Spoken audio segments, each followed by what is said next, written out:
Thank you, Mr. Speaker, for giving me this opportunity to contribute to this motion.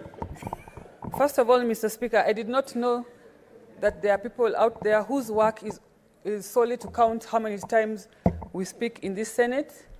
But since I'm aware, I will make sure I keep them very busy. So, Mr.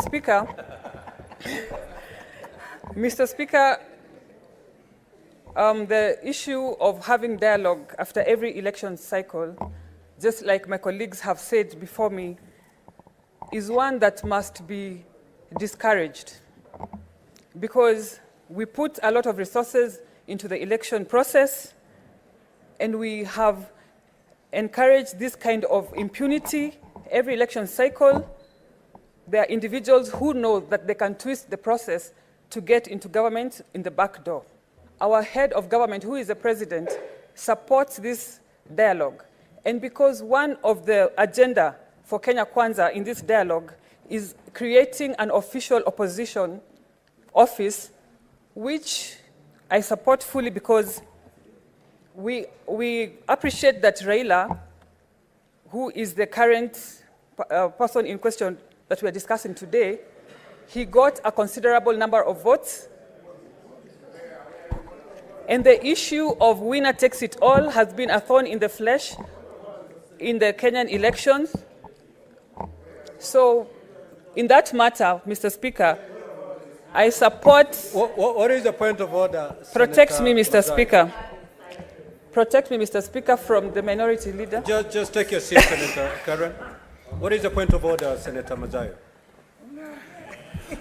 Bwana Spika, nafikiri ule mjadala ulioko hapa ni muhimu sana na ni wa kitaifa.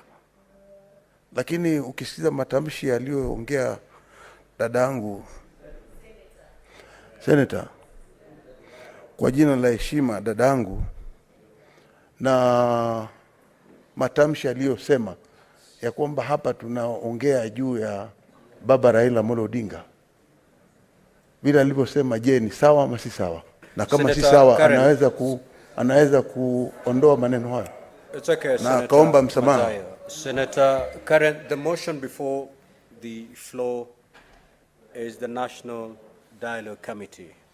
It's got nothing to do with Honorable Raila Odinga. We are not here to discuss the personality of Thank you, sir. Honorable Raila Odinga. So Mr. kindly, Speaker, I'm guided. Thank you.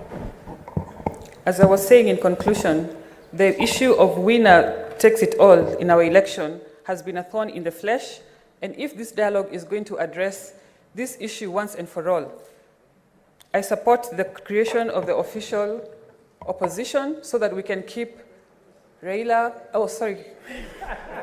so that we can keep the election loser, Mr. Speaker, so that we can keep the election loser legitimate and accountable and busy. Thank you, Mr. Speaker.